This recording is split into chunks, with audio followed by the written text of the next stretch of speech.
Nazi Fatmi खिलाफत का परवरदा सालार था। वो मिस्र में बॉडीगार्ड्स का कमांडर था जिसकी नफरी 50,000 थी और सारी की सारी नफरी सोडानी थी। ये फौज उस दौर के जदीद हथियारों से मुसल्ला थी और ये फौज नाजी का हथियार बन गई थी जिसके जोर पर वो बेताज बादशाह बना बैठा था। वो साजिशों और मफाद परस्ती का दौर था।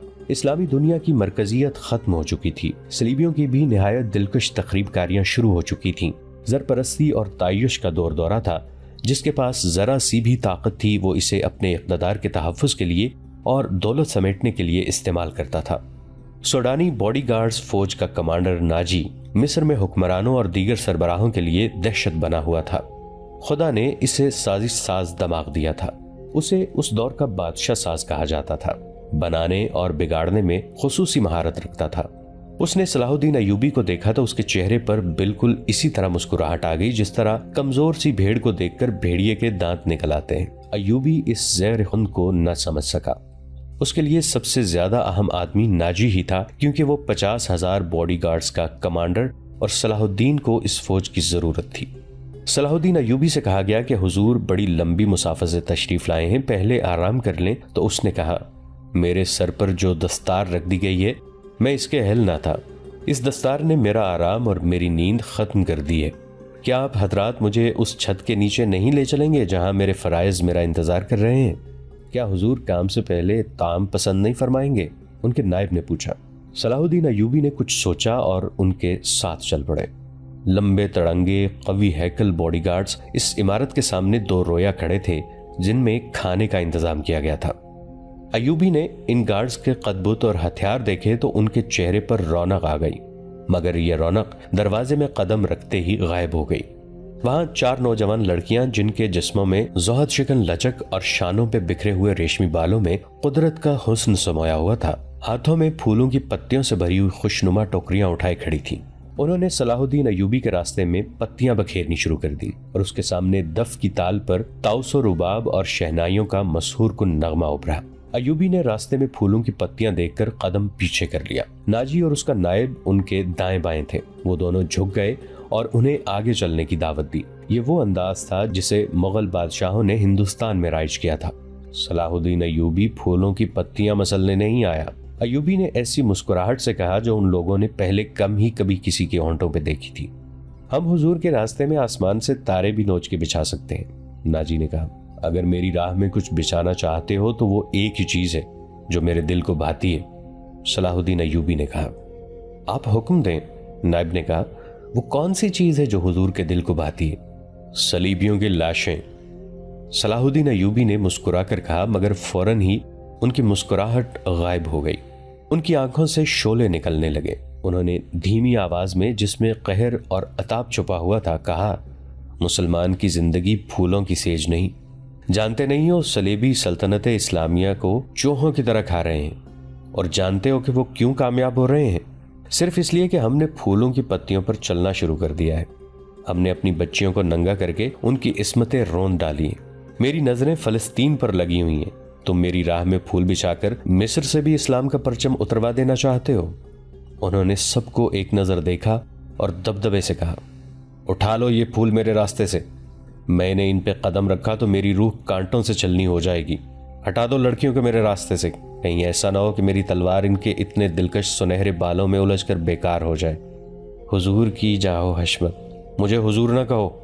सलाहुद्दीन अय्यूबी ने बोलने वाले को यूं टोक दिया जैसे तलवार से किसी काफिर की गर्दन काट दी हो। उन्होंने कहा, हुजूर वो थे जिनका तुम कलमा पढ़ते हो और जिनका मैं गुलाम बेदाम हूँ। मेरी जान फिदा हो उस हुजूर सल्लल्लाहु अलैहि वसल्लम पर कि जिनके मुकद्दस पैगाम को मैंने सीने पर कंधा कर रखा है। मैं यही पैगाम लेके मिस्र आया हूँ। सलीबी मुझसे ये पैगाम छीनकर बहराए रूम में डबो देना चाहते हैं, शराब में गर्क कर देना चाहते हैं। मैं बादशाह बन के नहीं आया। लड़कियां किसी के इशारे पर फूल की पत्तियां समेटकर वहां से हट गई थीं। सलाहुद्दीन अय्यूबी तेजी से दरवाजे के अंदर चले गए। एक वसी कमरा था, उसमें एक लंबी मेज रखी थी जिस पर रंगारंग फूल बिखरे हुए थे और उनके दरमियान रोस्ट किए हुए बकरों के बड़े बड़े टुकड़े, सालिम मुर्गे और जाने कैसे कैसे खाने सजे हुए थे। सलाहुद्दीन अय्यूबी रुक गए और अपने नायब से पूछा, क्या मिस्र का हर एक बाशिंदा इसी किस्म का खाना खाता है? नहीं हुजूर, नायब ने जवाब दिया, गरीब लोग तो ऐसे खाने के ख्वाब भी नहीं देख सकते। तुम सब किस कौम के फर्द हो? सलाहुद्दीन अय्यूबी ने पूछा। क्या उन लोगों की कौम अलग है जो ऐसे खानों के ख्वाब भी नहीं देख सकते? किसी तरफ से कोई जवाब न पाकर उन्होंने कहा, इस जगह जिस कदर मुलाजिम है और जहां जितने सिपाही ड्यूटी पर हैं, उन सबको अंदर बुलाओ, ये खाना उन्हें खिला दो। उन्होंने लपक कर एक रोटी उठाई, उस पर 2-3 बोटियां रखी और खड़े खड़े खाने लगे। निहायत तेजी से पूरी रोटी खाकर पानी पिया और बॉडीगार्ड्स के कमांडर नाजी को साथ लेकर उस कमरे में चले गए जो वॉइसराय का दफ्तर था। 2 घंटे बाद नाजी बाहर निकला, दौड़कर अपने घोड़े पर सवार हुआ, एड़ लगाई और नजरों से ओझल हो गया। रात नाजी के खास कमरे में उसके 2 कमांडर जो उसके मोतमद और हमराज थे उसके पास बैठे शराब पी रहे थे। नाजी ने कहा, जवानी का जोश है, थोड़े दिनों में ठंडा कर दूंगा। कमबख्त जो बात भी करता है कहता है रब्बे काबा की कसम सलीबियों को सल्तनत इस्लामिया से बाहर निकाल के दम लूंगा। सलाहुद्दीन अय्यूबी, एक कमांडर ने तंजिया कहा, इतना भी नहीं जानता कि सल्तनत इस्लामिया का दम निकल चुका है, अब सूडानी हुकूमत करेंगे। क्या आपने उसे बताया नहीं कि ये 50,000 का लश्कर सूडानी है? दूसरे कमांडर ने नाजी से पूछा। और ये लश्कर जिसे वो अपनी फौज समझता है सलीबियों के खिलाफ नहीं लड़ेगी? तुम्हारा दिमाग ठिकाने है और दुश? नाजी ने कहा, मैं उसे ये यकीन दिलाया हूँ कि ये 50,000 सूडानी शेर उसके इशारे पर सलीबियों के परखचे उड़ा देंगे। लेकिन नाजी चुप होकर सोच में पड़ गया। लेकिन क्या? लेकिन उसने मुझे हुक्म दिया है कि मिस्र के बाशिंदों की एक फौज तैयार करो। नाजी ने कहा, उसने कहा है कि एक ही मुल्क की फौज मुनासिब नहीं होती, वो मिस्र के लोगों को भर्ती करके हमारी फौज में शामिल करना चाहता है। तो आपने क्या जवाब दिया?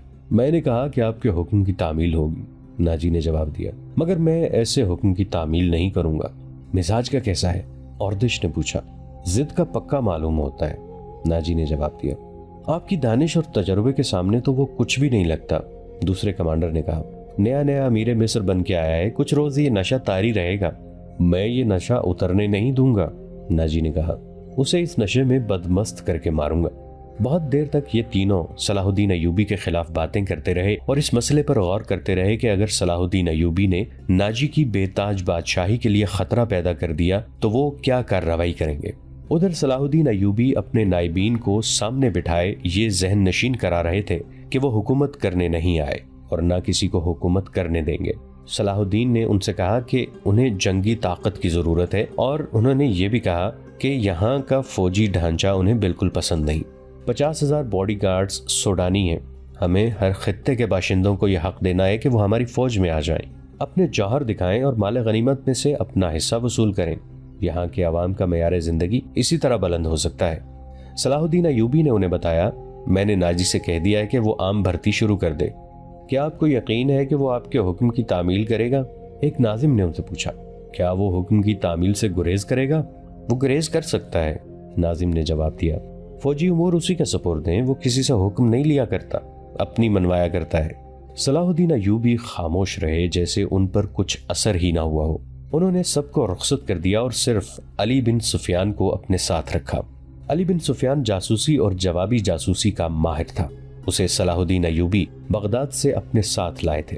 वो उधेड़ उम्र का आदमी था, अदाकारी, चरब ज़बानी और भेस बदलने में महारत रखता था। जंगों में उसने जासूसी भी की थी और जासूसों को पकड़ा भी था। उसका अपना गिरोह था जो आसमान से तारे भी तोड़ लाता था। सलाहुद्दीन अय्यूबी को जासूसी की अहमियत से वाकफियत थी। फन्नी महारत के अलावा अली में वही जज्बा था जो सलाहुद्दीन अय्यूबी में था। तुमने सुना अली? सलाहुद्दीन ने कहा। ये लोग कह गए कि नाजी किसी से हुक्म नहीं लिया करता, अपनी मनवाया करता है। हाँ, अली ने जवाब दिया, मैंने सुन लिया है। अगर मैं चेहरे पहचानने में गलती नहीं करता तो मेरी राय में बॉडीगार्ड्स का ये कमांडर जिसका नाम नाजी है, नापाक ज़हनियत का इंसान है। उसके मुताल्लिक मैं पहले से भी कुछ जानता हूँ। ये फौज जो हमारे खजाने से तनख्वाह लेती है दरअसल नाजी की जाती फौज है।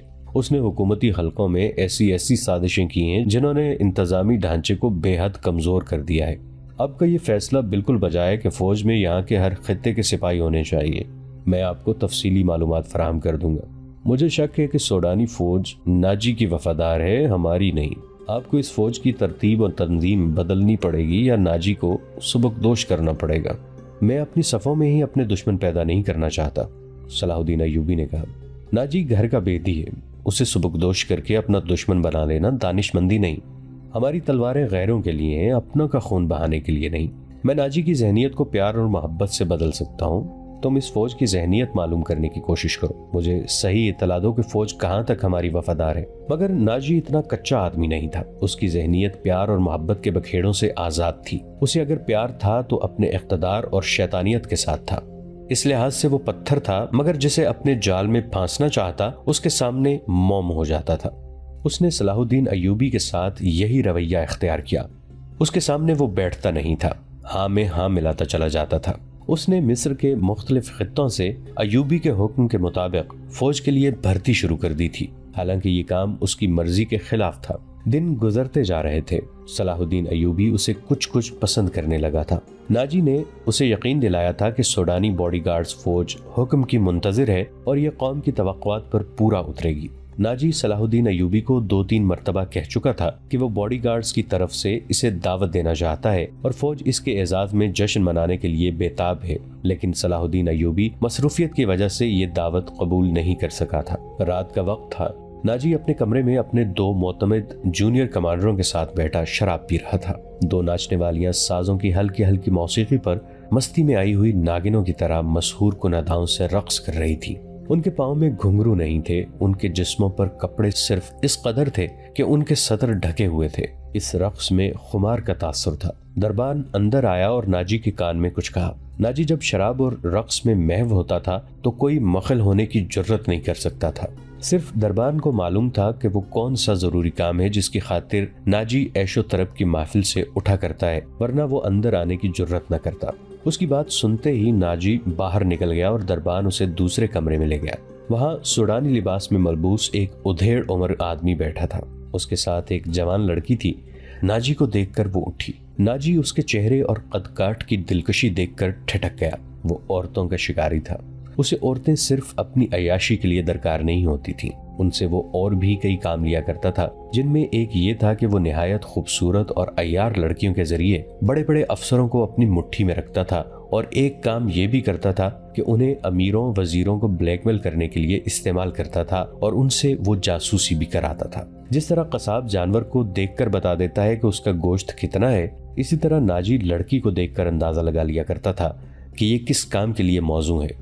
लड़कियों के व्यापारी और बर्दफरोश अक्सर नाजी के पास माल लाते रहते थे। ये आदमी भी ऐसे ही व्यापारियों में से लगता था। लड़की के मुतालिक उसने बताया कि तजुर्बाकार है, नाच भी सकती है और पत्थर को जबान के मीठे जहर से पानी में तब्दील कर सकती है। नाजी ने इसका तफसीली इंटरव्यू लिया। वो इस फन का माहिर था। उसके मुताबिक उसने लड़की का इम्तिहान लिया और उसने ये राय कायम की कि जिस काम के लिए वो एक और लड़की को तैयार कर रहा था, उसके लिए ये लड़की थोड़ी सी ट्रेनिंग के बाद मौजू हो सकती है। सौदा तय हो गया। व्यापारी कीमत वसूल करके चला गया। नाजी लड़की को उस कमरे में ले गया जहां उसके 2 साथी रक्स और शराब से दिल बहला रहे थे। उसने लड़की को नाचने के लिए कहा। लड़की ने जब चोगा उतार कर जिस्म को 2 ही बल दिए तो नाजी और उसके साथी तड़प उठे। पहली दोनों नाचने वालियों के रंग पीले पड़ गए। इस नई लड़की के सामने उनकी कदर व कीमत कम हो गई थी। नाजी ने इसी वक्त महफिल बर्खास्त कर दी और उस लड़की को अपने पास बिठाकर सबको बाहर निकाल दिया। लड़की से नाम पूछा तो उसने ज़िकोई बताया। नाजी ने उसे कहा, ज़िकोई, तुम्हें यहाँ लाने वाले ने बताया था कि तुम पत्थर को पानी में तब्दील कर सकती हो। मैं तुम्हारा ये कमाल देखना चाहता हूँ। पत्थर कौन है? ज़िकोई ने पूछा। नया अमीर मिस्र, नाजी ने जवाब दिया।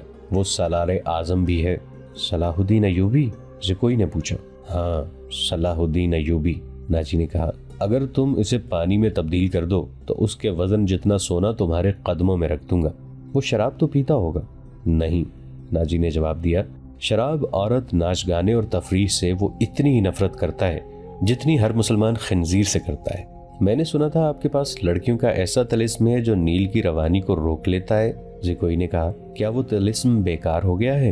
मैंने अभी आजमाया नहीं, नाजी ने कहा। ये काम तुम कर सकती हो। मैं सलाहुद्दीन अय्यूबी की आदतों के मुतालिक तुम्हें बहुत कुछ बताऊंगा। क्या आप उसे जहर देना चाहते हैं? ज़िकोई ने पूछा। अभी नहीं, नाजी ने जवाब दिया। मेरी उसके साथ कोई दुश्मनी नहीं। मैं सिर्फ ये चाहता हूँ कि वो एक बार किसी तुम जैसी लड़की के जाल में फंस जाए, फिर मैं इसे अपने पास बिठाकर शराब पिलाऊं। अगर उसे कत्ल करना मकसूद होता तो मैं ये काम हशीशीन से निहायत आसानी से करा सकता था। यानी आप उसके साथ दुश्मनी नहीं, दोस्ती करना चाहते हैं? ज़िकोई ने कहा। इतना बर्जस्ता जुमला सुनकर नाजी चंद लम्हे लड़की को देखता रहा। वो इसकी तवक्को से कहीं ज्यादा ज़हीन थी। हाँ जे कोई, नाजी ने उसके मुलायम बालों पर हाथ फेर कर कहा। मैं उसके साथ दोस्ती करना चाहता हूँ, ऐसी दोस्ती कि वो मेरा हमनवाला और हम प्याला बन जाए। आगे मैं जानता हूँ कि मुझे उससे क्या काम लेना है, नाजी ने कहा और जरा सोच कर बोला। लेकिन तुम्हें यह भी बता देना जरूरी समझता हूँ कि एक जादू सलाहुद्दीन अयूबी के हाथ में भी है। अगर तुम्हारे हुस्न और नाजो अंदाज पर उसका जादू चल गया तो मैं तुम्हें जिंदा नहीं रहने दूंगा। अगर तुमने मुझे धोखा दिया तो तुम एक दिन से ज्यादा जिंदा नहीं रह सकोगी। सलाहुद्दीन अयूबी तुम्हें मौत से बचा नहीं सकेगा। तुम्हारी जिंदगी और मौत मेरे हाथ में है, तो मुझे धोखा नहीं दे सकोगी। इसीलिए मैंने तुम्हारे साथ खुलकर बातें की हैं, वरना मेरे रुतबे और हैसियत का आदमी एक पेशावर लड़की के साथ पहली मुलाकात में ही ऐसी बातें कभी नहीं करता। ये आपको आने वाला वक्त बताएगा कि कौन किसको धोखा देता है। ज़कोई ने कहा, मुझे ये बताइए कि सलाहुद्दीन अयूबी तक मेरी रसाई किस तरह होगी। मैं उसे एक जश्न में बुला रहा हूँ, नाजी ने कहा। उसे रात अपने यहाँ रखूंगा और तुम्हें उसकी ख्वाबगाह में दाखिल कर दूंगा। मैंने तुम्हें इसी मकसद के लिए बुलाया है, आगे मैं संभाल लूंगी। नाज़रीन, आज के लिए इतना ही। हमारी वीडियो से अपडेटेड रहने के लिए हमारे इस चैनल को सब्सक्राइब करके नीचे मौजूद बेल आइकन को जरूर क्लिक कीजिएगा। आपके साथ इंशाल्लाह जल्द मुलाकात होगी इसी कहानी की नई किस्त के साथ। तब तक के लिए अपना बहुत सा ख्याल रखिएगा। हमारा और आपका अल्लाह निगहबान।